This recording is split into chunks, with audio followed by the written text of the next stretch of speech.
Hi, today I'm glad to be talking to the lovely Giovanna Melfi. Giovanna, welcome to SBID podcast and webinar. Oh, thank you so much for having me. I'm so thrilled to be here. So Giovanna, you are a very well admired businesswoman, certainly known very well in the Far East. Tell us a little bit about your background, because you don't have a Far East accent or name. No, exactly, I don't. Actually, I born Italian many years ago. I don't go into my date of birth because it's better to keep it secret. I've been moving to England after my studies, and I've been living in England and for a very long time before to move into Far East. My background is quite complicated. I studied to be a diplomat, and then I became an ambassador of brands. So I come in from 20 years of luxury brands across the North Europe and Asia. And then in the past 5 years, I create my own company. So from corporate to entrepreneurship, I decided to create a consultancy firm to support innovation, startups, and SME. Brilliant. So it's quite interesting, the shift. So Giovanna, can you tell us what sort of luxury brands you've been representing? Sure. Well, I started many years ago in Prada. Then I moved to Ralph Lauren, then Giorgio Armani, Yves Saint Laurent, Gucci, Burberry, Ermenegildo Zegna, and the last was Marc Jacobs. Okay. As you can see, yeah, quite a variety of brands. And so those are super brands. Those are global super brands of in fashion. But you, as an entrepreneur and representing SMEs, there's also and that's quite a female sort of orientated business. Did you? Yes. That you were working predominantly with women, or was it a mixed audience? Well, actually, has been, Vanessa, has been a little bit of context together. The two things that I went very like hand to hand, because firstly, I working as a working woman for so many years in corporate. I've been seeing so many shifts within the corporate environment in terms of what's going on in women in business, women in executive roles, women that climb the ladder, but also women that they are changing the perspective of life. And on the second part, I noticed this new generation, especially millennials, but also Gen Z, who they are very dynamic, they are very strong, they have their own idea, the creativity, and they want to create their own company.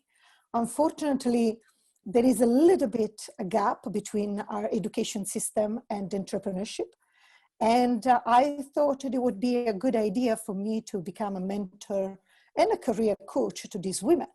So collateral to my consultancy firm in business and digital transformation, I decided to address myself first to women in particular, and to women that they want to create a startup, they want to become an entrepreneurs, and has become an amazing, fulfilling journey for the past almost 6 years.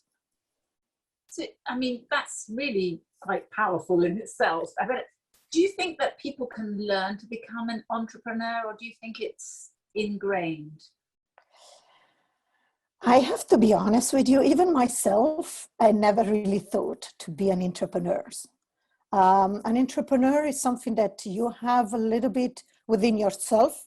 So it's part of your personality. The fact that you have this entrepreneurship inside you, this creativity, these ideas that you have that you want to create something. But then you need much more than that, because to be an entrepreneur sometimes is very lonely, is very, excluding if you don't decide to be with a co-founder and you are just by yourself. You need to do everything by yourself, especially at the beginning. So the skills, I think some of the skills is a must to learn, and personality is very important. I strongly believe in that. So you had entered into a market where perhaps the language was also a barrier for you, and I'm not sure if you speak, you know, other languages in you know, Chinese or not, whether that was a barrier for you. I agree with you absolutely. I think that firstly, I studied Mandarin for a while, but I do not really speak, so I prefer to say I don't speak. But definitely after 2 years of studying Mandarin, you understand a little bit the mindset and you understand the culture, which I always believe is part of my experience since a young age, because I've been living and traveling and studying across Europe.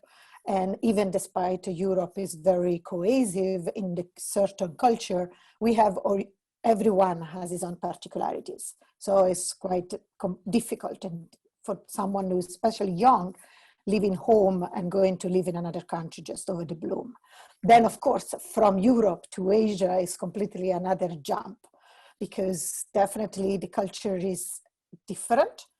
And, but I always believe that people is great. If you are meeting people and you are connecting with people and you have a good open mind and open heart, in particular to listen, because it's two ways. I think that you can always reach anybody, no matter what. And I think that, I mean, definitely the majority of people speak English almost everywhere in the globe. So the minimum conversation, the basic of conversation is always happening. So I had the pleasure, sometimes people tell me that I'm very lucky because I have so many people, I know so many people, and I love people. I don't think that I'm lucky. I think it's just because I'm very open, and I'm very open to listen, and I'm very open to share my experience so that people feel that I'm very genuine. And I think this is the first ground if you want to go to another country to live, also if you want to open your business. And something you mentioned about the competition, well, the competition is becoming tougher and tougher. You're absolutely right. And I think that what in the past 5 years and a half, I'm trying to share with all my coachee and mentee and the people that I'm talking to is the fact that there is a space for business for everybody. 100%. There is no doubt about it. The difference is how much intelligence you have in terms of data. So if you have a creation for something, a product, for example, you really need to have a segmentation. You really need to understand who is going to go this product or who is going to do this service for. And you need to have a very, very clear within yourself as a founder or as an entrepreneur. And if you don't, there is the big problem that is already becoming bigger and bigger. So I don't believe in competition, but I still believe that we can create particularity for everybody. So no doubt that if I can give a piece of advice to everybody in terms of entrepreneurship, is that to have an idea, to wake up in the morning and have an idea is great, but become a business is totally a different level. Exactly. I remember once, many years ago, speaking to somebody at the BBC, and they said, I can have ideas all day long. And he said, you know, they are 10 a penny. It's not the idea, it's executing the idea and converting it into something that actually makes money. And creativity is you know, in all of us and across fashion and design in any kind of different sector.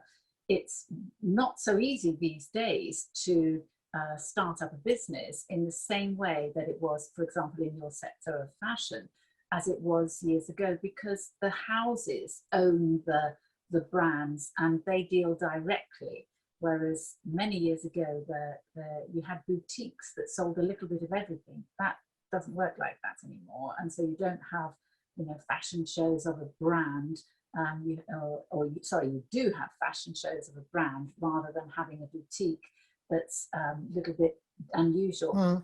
In ways, I think that has made even the shopping bit more different, because you know, a bag or a dress or shoes are the same shoe and the same product in every country by that designer.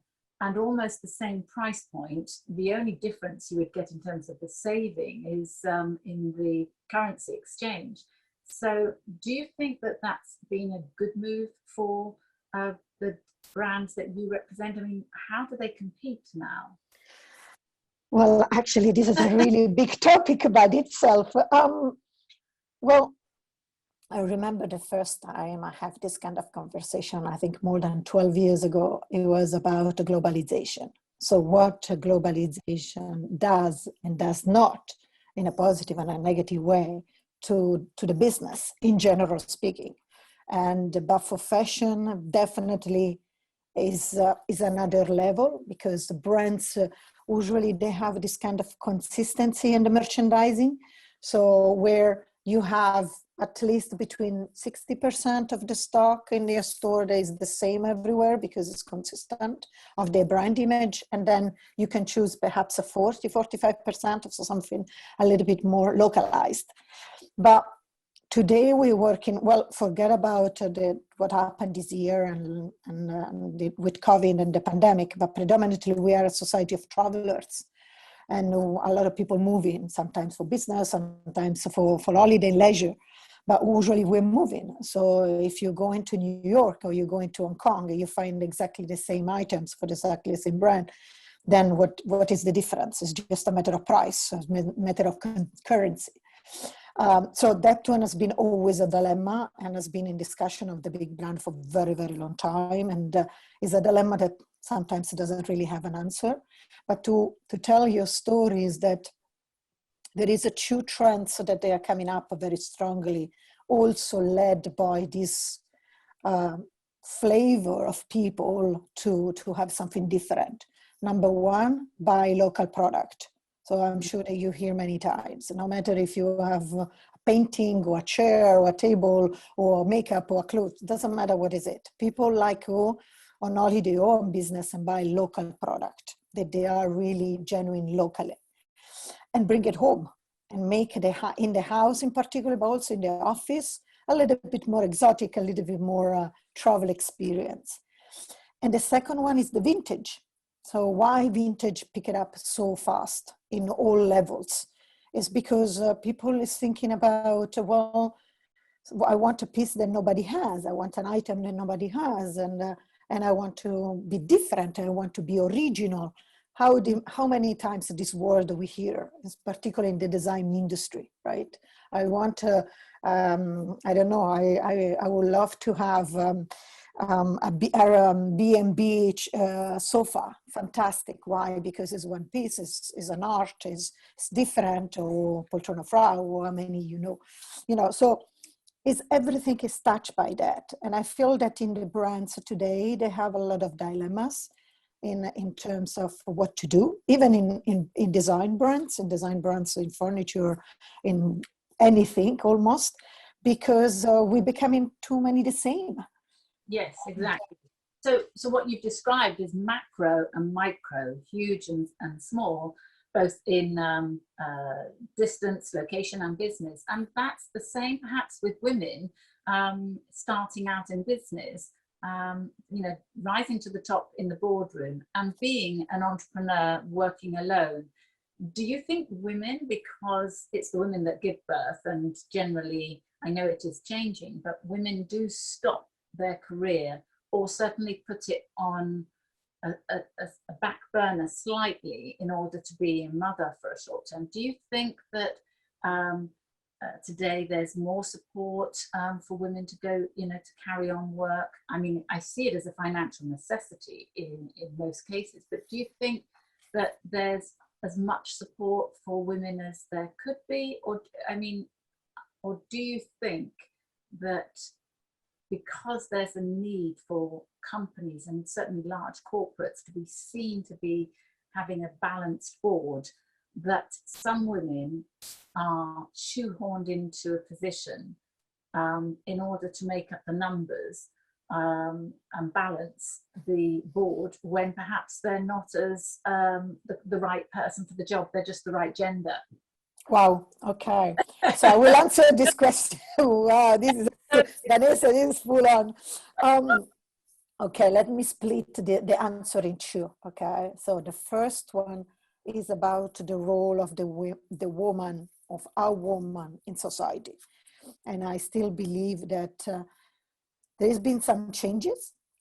And I believe that perhaps we should consider two factors. The first one is the factor of nature. So we are generator of life by nature. There is nothing we can do. We are born women, and this is the nature of the babies coming from us. Sorry if I slide this. But the second point is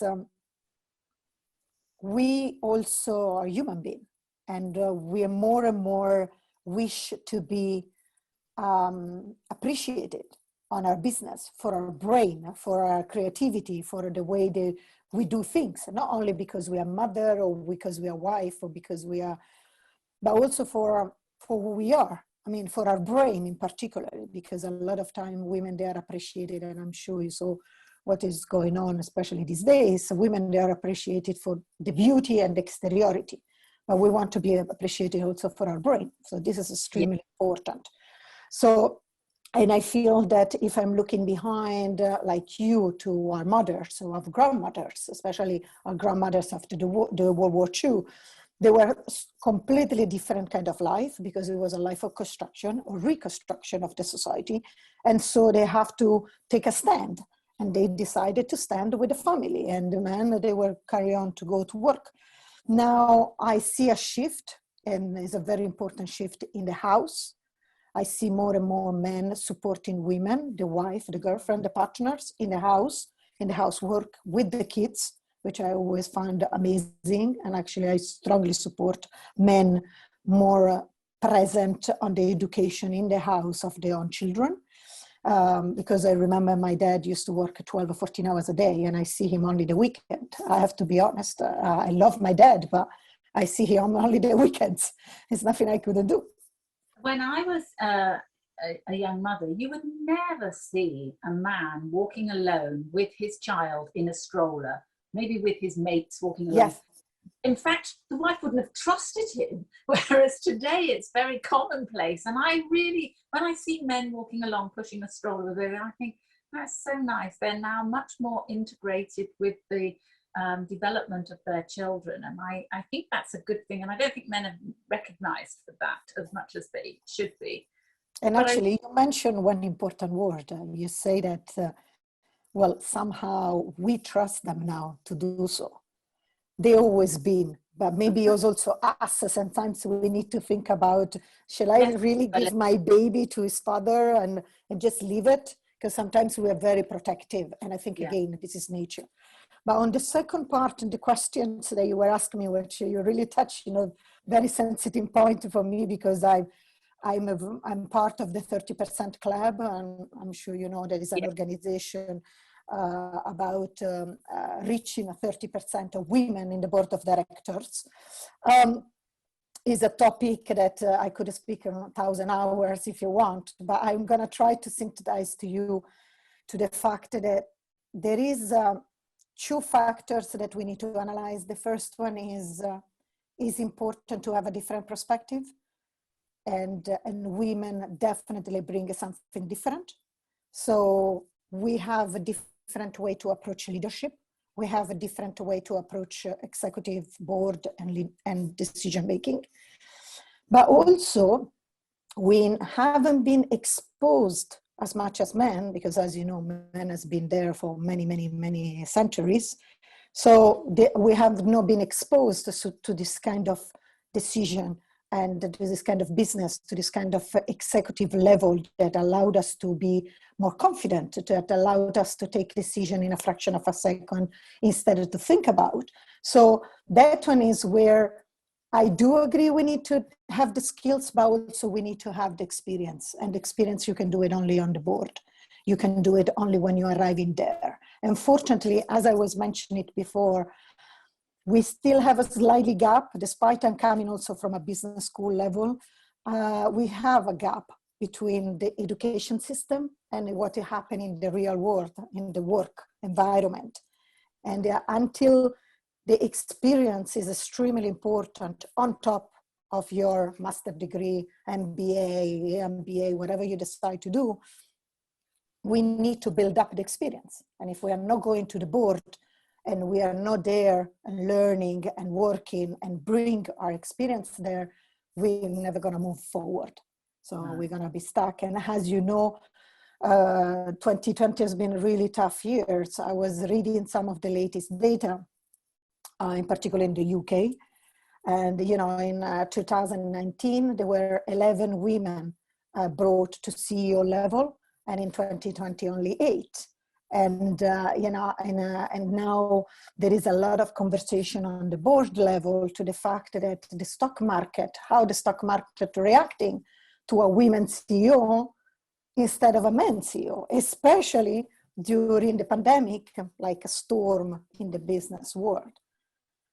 So that is definitely, I mean, I strongly believe that we need to have a quota to create an experience, to create a push on the board of directors. What do you mean? Just explain that. Well, because, you know, there is a lot of conversation today about, shall we, of course, we need to give the position to the best available leader, especially a CEO. But on the other hand, I think that there is a lot of women that deserve to be promoted, they deserve to reach the position of CEO. I should give the opportunity to do so. Yeah. I mean, I remember years ago listening to Madame Berkeley Co, and she always said, "It's not the glass ceiling, ladies, it's the sticky floor." I always remember that because it's absolutely true. You know, working your way through a minefield is in a corporate, you know, stepping process is very difficult. Now, in a corporate market, there's a lot of legislation, A, to protect women, and B, to promote women in the workplace. But as entrepreneurs, as startups, and certainly as the young 20 to 30-year-olds, they probably, when they're working alone and they're encouraged to start up their own business, they don't have any protection to promote them into, propel them along the way in their journey. So do you have any tips for young entrepreneurs? I do actually. I feel that I think that the most important part is usually I do not suggest, no women, but in general, startup to go alone. Today, the business is quite tough and you need to, so I always say better to have a co-founder with you. You know, if you are a two, is always better. And if you are two women, even more is better, much better, because you can support each other. This is why, is because in the business, you always have a creative mind and you always a business / finance mind. So you always need someone that is more creative and someone is a little bit more finance oriented, money oriented. And this one allowed you to create a solid business straight away. There are many women out there that, for example, they have many ideas, but they cannot find anybody to companion with and found a company. And this is something that we are working with many incubators and accelerator programs across the world to push also women and men to find co-founders. Definitely also is interesting to have two co-founder, a woman and a man working together in the business.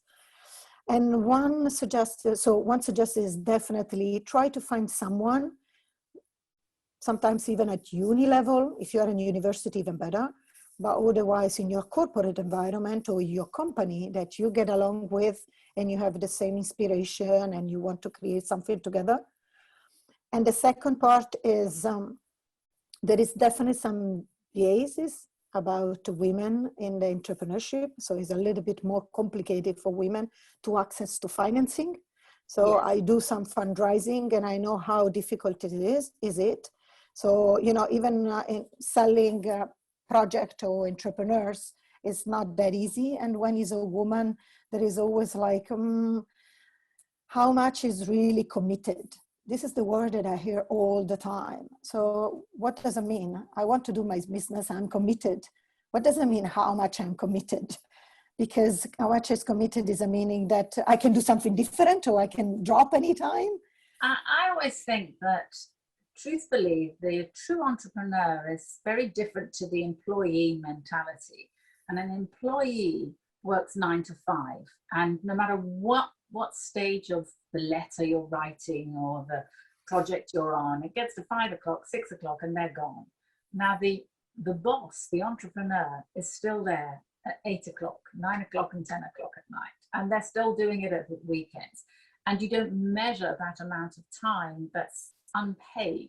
That's the passion, that's the drive, and that's the will that wants to get you from A to Z further.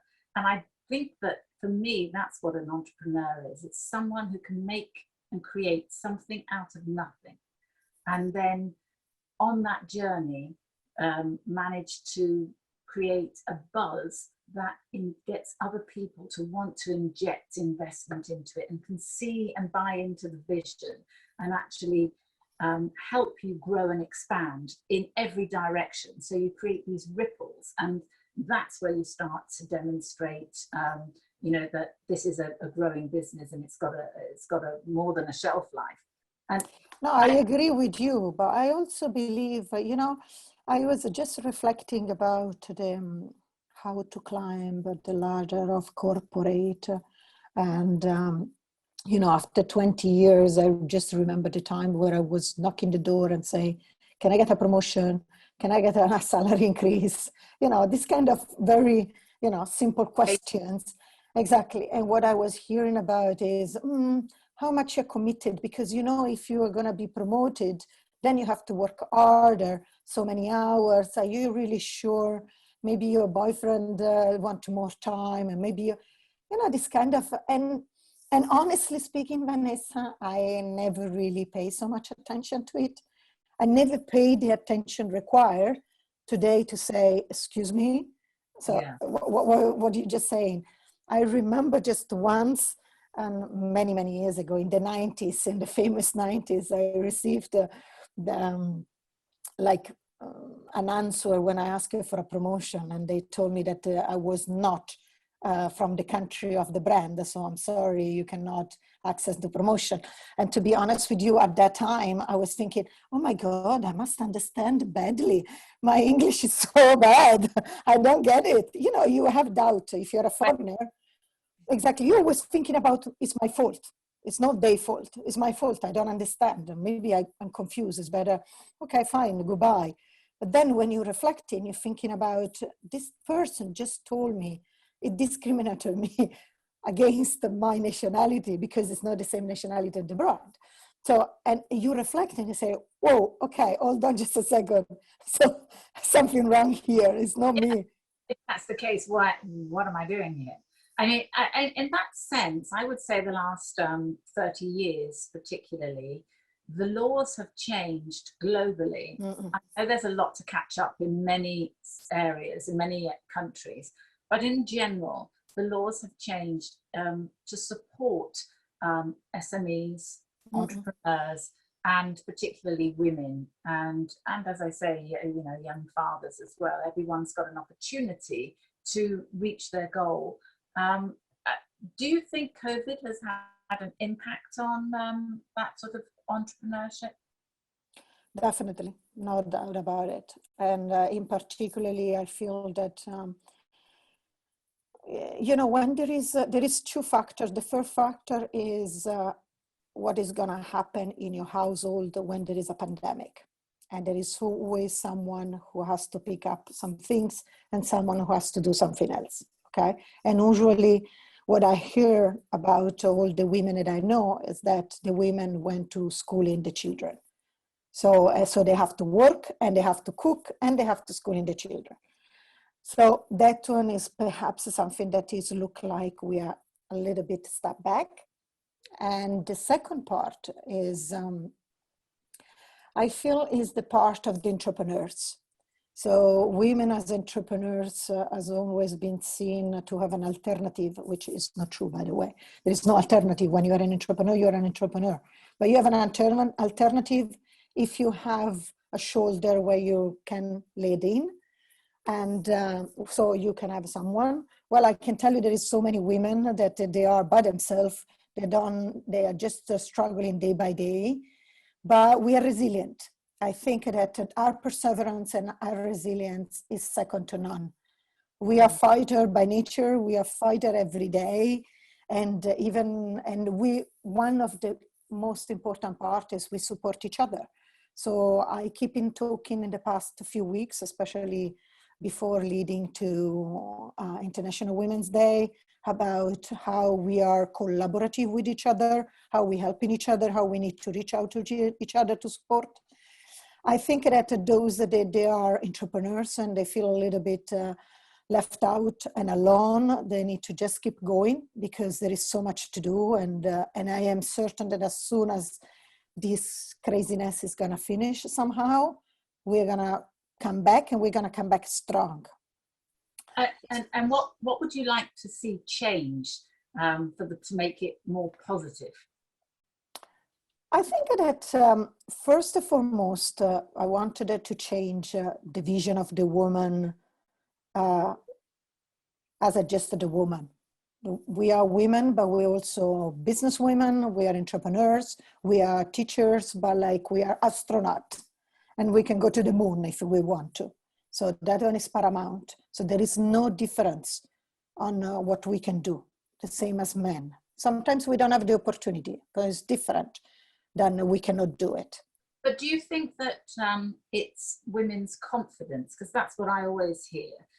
Women tend to feel that they can't do something as opposed to the opportunities being provided. And sometimes they hold themselves back. And even at the top jobs, women tend to not be, I mean, men just assume that they can do it. Well, and, you know, they have the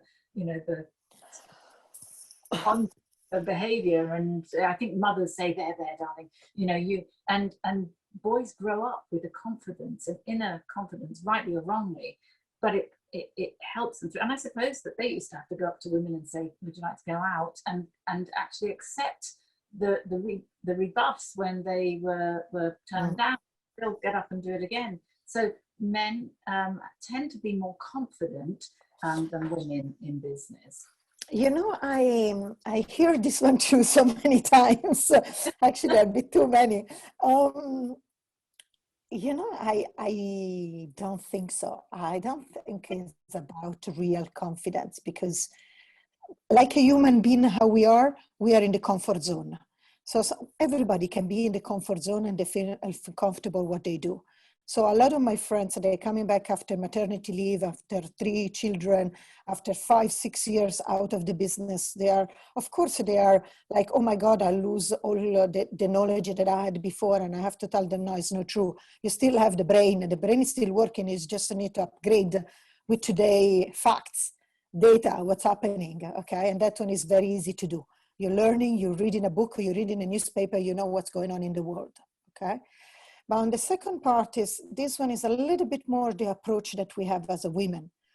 And this one we really need to change. And this is what I've been doing actually in the past 2 years. I've been doing a change mindset, which we need to change our mindset. Actually, the mindset of everybody, but principle for women, is the fact that we are growing to be perfectionist. Perfection doesn't exist. We need to keep it in our mind every single day. We need to repeat to ourselves. 80-20. Exactly. Because men, they are going to do the job. But men do the job and then they find a way to do it. We need to learn before to do it. Now, I know that sometimes you feel uncomfortable, but we need to push further what we do because we are capable to do it. It's just we don't know. And we don't know because we didn't practice or because we didn't have the real experience, but we know how to do it. So in the year ahead, it's been fantastic talking with you. I could talk all day, but just tell us a little bit about what is your future, because I know COVID's brought many businesses, and fashion's been really quite affected. I think none of us have been out buying clothes because we haven't been traveling. that's been good for the interior design industry, because money's been spent on furniture and things. So, but fashion and beauty and all those, you know, sort of, I would say the external presentation industries in the creative sectors have not done well at all. And so, you know, I know that you were in Far East quite a lot. So tell us a little bit about the 30% Club. Well, and I think that what I can tell you is, you know, when I set up my business 5.5 years ago, because I was in Asia, so of course you see the trends coming and you see what's going on in the market, but I knew that the future would be digital. I knew that technology here to stay. Doesn't matter if people pushing back. And it's not a scary movie like I have many people come to me and tell me, oh my God, robots is gonna take away my job. I'm gonna get crazy. It's not about that. I want to just ensure everybody, okay, yes, robots, they're coming, but they're coming to do the boring job, because there is one job they cannot do, is the creativity. And we are in a creativity environment. And yeah, we have to banking, insurance, industry of the years gone by, of decades gone by. And so I do feel that it is our moment, if we get our act together, which creatives are not really as good at as other sectors, but if we get our business brain together and pull that aside, the design anything is really the way to gather investment, to move forward, and every barrier is removed because of the internet and global business. And certainly for the UK, because of Brexit, it's brought many, many other countries to Britain as such to trade and through Britain. So that's been huge. And in which case, with COVID, it's driven everybody onto Zoom and Teams and all these other different platforms. But you know, for example, Vanessa, you were asking me before about the business, right? So now you know that this pandemic helped, especially Western country, to align a little bit more with Asia in particular, because e-commerce in Asia is booming in the past 10 years or more. And Europe, you know, China is the first country in terms of e-commerce, and UK, US are just coming afterwards. But if you consider the kind of integration that digital does for everything, you know, the fact that you can even have an app where you can test your color for your hair color, and you can see if it fits you or not, or your makeup, or your clothing. I'm sure that you hear about the magic mirrors that are out there where you can show your body and virtually wearing the clothes and see how you can style yourself. You know, there is so much is going on. Even fashion industry is changing. And another important factor, which I'm also big fan of it, is the sustainability. So we have been doing an amazing job during this pandemic to sell secondhand clothes. So, you know, I have a t-shirt, open your wardrobe. You know, why Marie Kondo, I'm sure you know who she is, the Japanese lady who decided to clean your wardrobe, has been so famous. Because people stay at home, spending a lot of time at home, and they decided, okay, I have more clothes, maybe I can buy a new chair, or maybe I can buy more food, or maybe I can do different things. So this kind of also mindset is changing completely. So, and as you know, unfortunately, and I'm telling you, the data did not change. Fashion is the second most polluted industry in the world. I mean, you know, I had the pleasure to go to Bangladesh. I had the pleasure to go to India and places where I can see the sweatshops, where I can see what's going on. And it's shocking. And it's still shocking, the way you're wasting, you know, spare parts and stuff. So the industry has been speeding up as much as possible. And I think this pandemic has really put us into perspective much more than. I do think so too. I think I've always said out of everything bad comes something good. And as much as a lot of people have been affected negatively and lost loved ones, you know, from this COVID, it has given the world a year to pause and reflect on things that are really valuable to individuals, besides the money and the rat race and doing well and being a success, you know, but really taking into account what's really valuable to life and to family. And you know, everyone was appreciating the parks and their children and the birds and things like that. Really simple. And yet, you know, I mean, I was always on a plane. I was always flying here or there, and Me too. And books, and you know, I just would like, oh, I need 5 more dresses. I haven't bought clothes. I know that's probably not what the fashion industry wants to hear, but no shoes, no fashion, no nails, that all the things that the creatives have sort of relied upon and expanded upon. And we really, as you say, we are being much more thoughtful about the furniture that we have and upcycling items to make use of them in a better way. So definitely sustainability, climate change, reuse. You know, an additional to this, which I really would like to bring to you, is the fact that I was not aware, because I really take it for granted, 2 things. The first one is the internet connection. Despite I born without it for the past 20 years, now if I don't have internet, I'm panicking. Yeah. Not even the phone, I don't care the phone, but if I don't have internet, is really panic. And the second part is to have a tool. So to have a laptop or a tablet or something. And now forget about maybe the phone, the smartphone, but definitely a laptop or a tablet is extremely important. And what I take it for granted that everybody has it. I'm sorry, it's not true. No, I mean, during this pandemic, I mean, I was so surprised to hear from all over Europe, including the UK, of course, but also, you know, in other countries, but predominantly in Europe, there's so many city hall has been offering spare second-hand refurbished laptop to children who doesn't have a laptop at home and doesn't have internet. Whoa, okay, this is a difference now. Yeah, yes. I mean, and if we don't sort that out, we will end up with 2-tiered society, and we don't want that. And I think that brings us full circle around to, you know, that's probably, if the men and women are working together more sort of completely, the second objection and the second area of business and human race left out is the lower income demographic, and we need to sort of see if we can include that a little bit more. You know. Absolutely. Tell me finally, just one thing, because I'm rambling, tell me a little bit about the 30% Club and your life in...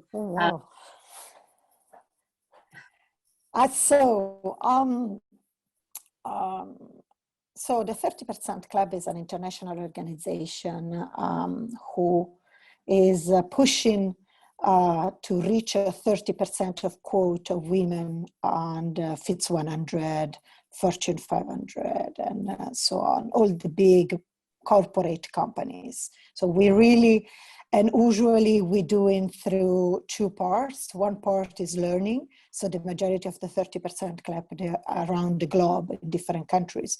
They are linked to programs like executive director program or non-executive director program. So to prepare women, predominantly in the 30% Club, we are women, to prepare, to study, and to work, to go for a board level, executive C-level job. And the second one is sharing through mentoring and coaching with each other. So because something that we notice is that we need to champion each other, and especially we need to have those that are already there, they're already CEOs supporting us to climb the ladder and reach that level. And I feel that is extremely interesting because you have the opportunity also to network and to share your experience to so many high-level women. So that is fantastic. And also it's allowed us to, as I mentioned to you, to study. So we are going to get ready, and there are many programs across all over the world that in the at university level, but also with the university or with business schools, so that they organize this kind of programs. And they are very interesting because usually they are 3 to 6 months, and they're very, very tough to learn from it. And but they're very interesting, and so they prepare us. So like you just mentioned before about the skills, maybe we don't have the experience, but definitely we have the learning curve. So, and I'm very proud to say I'm also part of the non-executive director programs of Financial Times, which is one of the most popular. There is a huge network of women there. And I'm very happy to say that now we also, the Financial Times, it launched a couple of months ago by Marc Jacobs. He launched a program of financial literacy, which is extremely interesting and is open to everybody, predominantly through women who want to manage their own finances. But is a great program, and I'm happy to to support it. The FT has always been very supportive of women. Yes. Yes, and the executive program is very, very solid, and you have contact with everybody. It's great. You can share ideas with amazing women and men, what we call men allies of women, that they really help us, and they also champion women that they want to move to board of directors or whatever.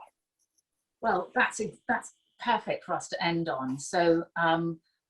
How can, because you are a life coach as well for SMEs, and so how can people listening to this podcast and watching the webinar, how can they reach you? Okay, so you can reach me on, I'm quite strong on LinkedIn, so you can find me there, Giovanna Melfi, and you're most welcome to send me a message. Do you want me to spell, or you can... Put it up on the line, and we will also fantastic. Right, so we will do it. But okay. so also have the website as well, Metamorphosis Biz, because metamorphosis is like a change. And when I'm coaching sometimes branding, I'm always say it's very important your consistency with your storytelling. And my brand is about transformation. So I found that Metamorphosis was a very good title. And the Biz is because I'm doing business. So when I tell the story that to find my name, it took me quite a month to decide the name for my brand and my company, but I'm very pleased for it. So metamorphosisbiz.com is my company. You're welcome to visit. Okay, thank you. Giovanna, it's been a pleasure talking to you today. And whenever I talk to you, I learn something from you on a big global platform, if you like. So I hope to see you in the year ahead. Yes, I hope to see you too. Yes, and thank you for coming and dropping by SBID SpeakEasy today. Thank you so much. Thank you to all of you. To you, a big hug, a virtual hug, and to all your members as well. Looking forward. Thank you.